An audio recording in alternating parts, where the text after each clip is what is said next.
Dark talk.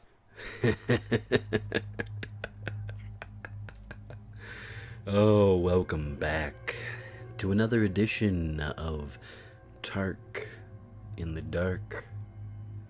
I'm, of course, as always, your wonderful host, Tarkin.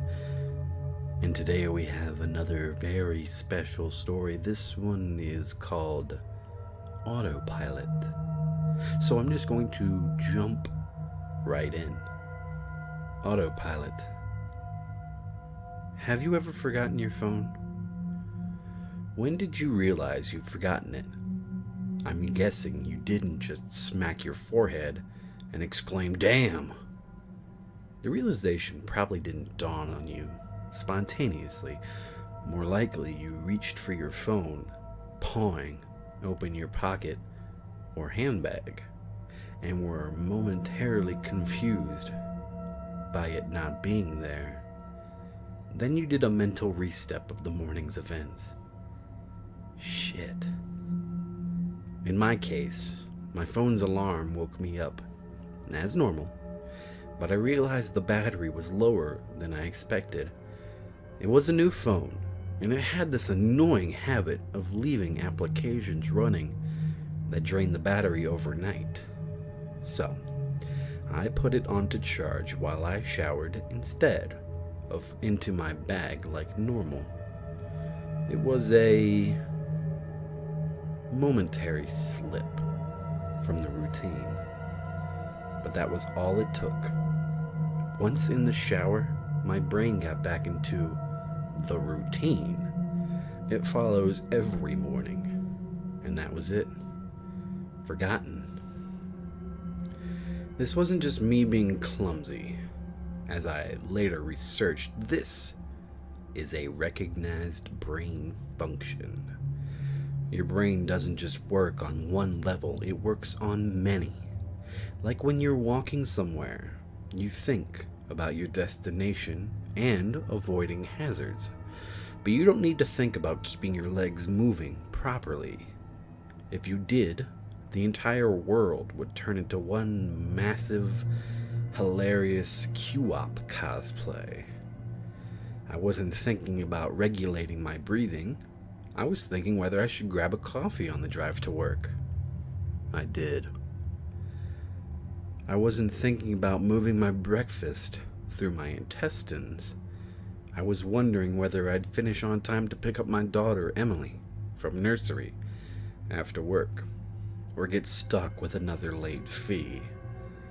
This is the thing. There's a level of your brain that just deals with routine, so that the rest of the brain can think about other things. Think about it. Think about your last commute. What do you actually remember? Little, if anything, probably. Most common journeys blur into one, and recalling any one in particular is scientifically proven to be difficult.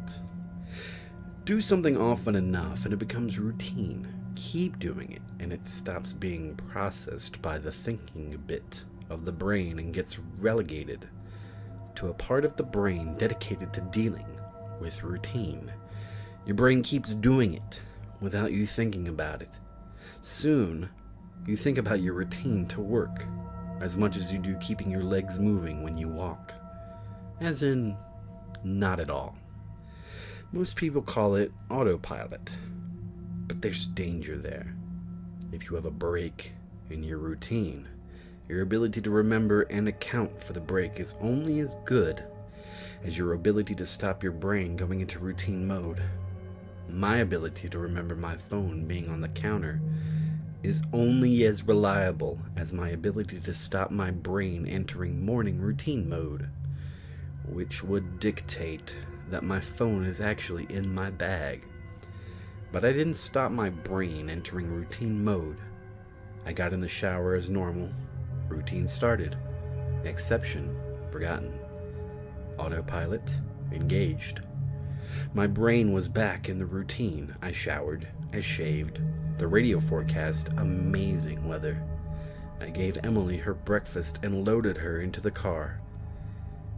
She was so adorable that morning. She complained about the bad sun in the morning blinding her, saying it stopped her having a little sleep on the way to nursery, and left. That was the routine. It didn't matter that my phone was on the counter, charging silently. My brain was in the routine, and in the routine, my phone was in my bag. This is why I forgot my phone. Not clumsiness, not negligence, nothing more. My brain entering routine mode and overriding the exception. Autopilot engaged. I left for work. It's a swelteringly hot day already. The bad sun had been burning since before my traitorous absent phone woke me. The steering wheel was burning hot to the touch when I sat down. I think I heard Emily shift over behind my driver's seat to get out of the glare. But I got to work, submitted the report, attended the morning meeting. It's not until I took a quick coffee break and reached for my phone the illusion shattered. I did a mental restep. I remembered the dying battery. I remembered putting it on the charge. I remembered leaving it there. My phone was on the counter. Autopilot disengaged. Again, therein lies the danger. Until you have had that moment, the moment you reach for your phone and shatter the illusion, that part of the brain is still in routine mode. It has no reason to question the facts of the routine. That's why it's a routine. Attrition of repetition. It's not as if anyone could say, "Why didn't you remember your phone? Didn't it occur to you? How could you forget? You must be negligent." This is to miss the point. My brain was telling me the routine was completed as normal, despite the fact that it wasn't.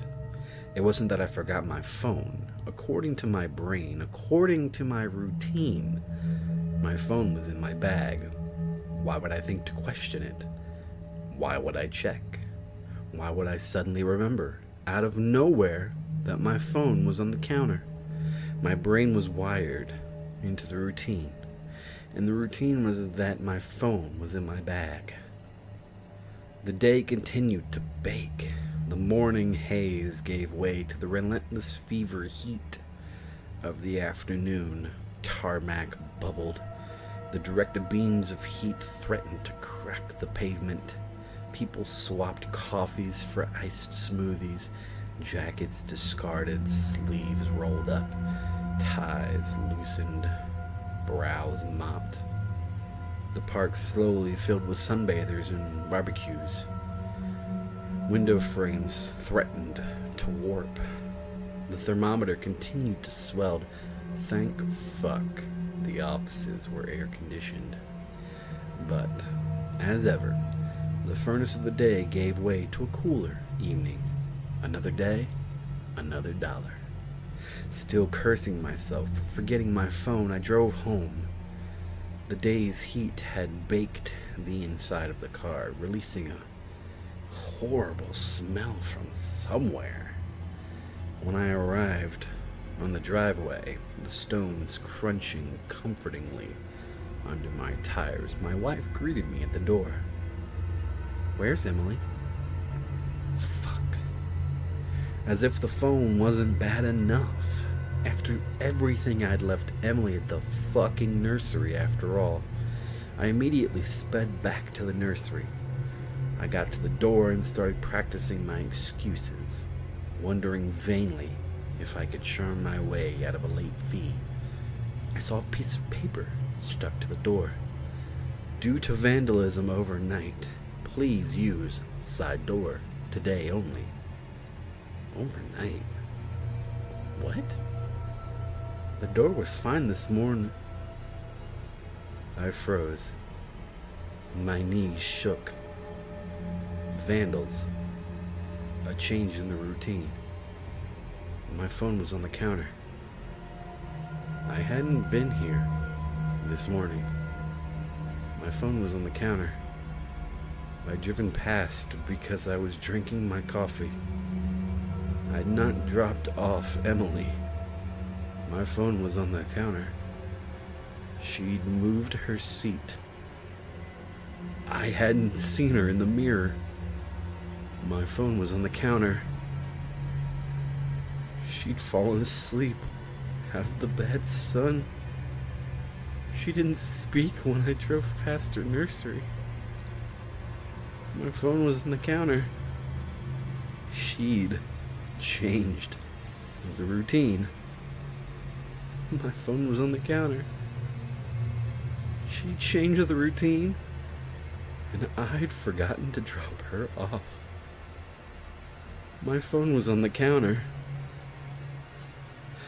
9 hours. That car. That baking sun. No air. No water. No power. No help. That heat. The steering wheel too hot to touch. That smell. I walked to the car door. Numb. Shock. I opened the door. My phone was on the counter. And my daughter was dead. Autopilot. Disengaged. The end. And that was by the author, ScarJo. And no, not Scarlett Johansson, like I know you guys thought it would be. Well, that would be very interesting. What if it actually was Scarlett Johansson that did? No. No.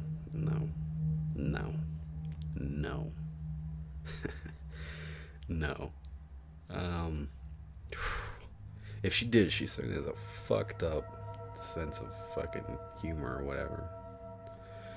God, man, that story. I've seen people actually do that before.